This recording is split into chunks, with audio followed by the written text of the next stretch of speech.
Welcome back to another edition of Coffee Time with TD. Move over, Rover, and let TD take over. Be good or be good at it. God is great, always and always. So, a wee bit of breaking news when it comes to the Russia-Ukraine war. Marco Rubio said that if no progress is made, the United States will move on.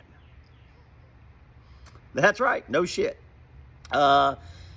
If I'm not mistaken, the entire campaign with President Donald Trump was the war will be ended on day one. So this will be one of the magnificent failures added to President Donald Trump's list that will soon come to arguably the worst presidency in American history, crashing the United States economy, stock market crashing, dollar crashing, and now the United States is ready to move on, whatever the hell that means. And what we also have to look forward to is who President Donald Trump is going to blame. Now, we all know he's going to blame Biden because he said, you know, if he was president, the war would have never happened. Bullshit. Bollocks. Bollocks, bollocks, bollocks. Bullshit. So we know he's going to blame Biden, right? Because I will tell you this, and I'm not just talking president, right? I'm going to say individual. I don't think there's been another individual who's ever lived who blames other people for his magnificent failures more than President Donald Trump.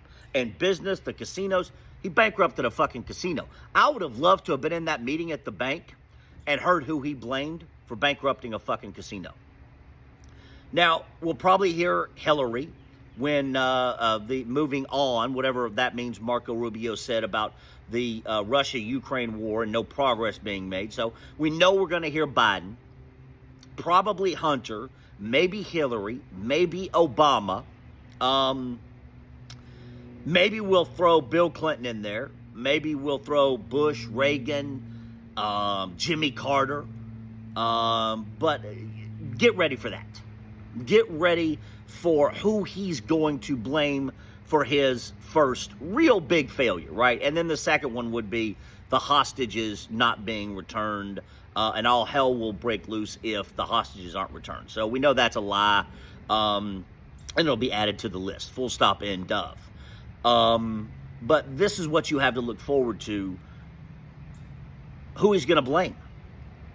And the thing about it is, he has a mild obsession with Hillary Clinton, Bill Clinton, Obama, Biden, Hunter Biden. It's a little bit fucking weird, right? It's a little bit fucking weird. I don't think there's ever a day that goes by that he doesn't blame Biden, Hillary, Obama for something or talk about them, right? It's a very weird and very strange, very odd obsession that he has with those people. A little bit perverse, if you will. Most people would call it perverse. But that will be added to his list of magnificent failures, right? Oh, I'm going to have the Russia-Ukraine war ended on day one. Well, it's April, and now we're moving on. And I'm sure that'll be the same sentiment after the bread lines start forming at the end of summer and we're in a full-blown depression, because we're in a full-blown recession now, headed on the fast track to a depression. Economy crashing, stock market crashing, dollar crashing. But what the thing is we need to pay attention to most is who President Donald Trump is going to blame for these failures. Get ready for that. It's going to be exciting. It is going to be must-see TV. Who is President Donald Trump going to blame for all of his upcoming magnificent failures?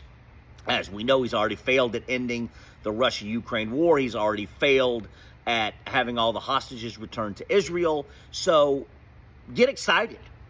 Who is President Donald Trump going to blame for the full-on fucking depression we will be in by the end of summer? Let me know what you think. Love ya.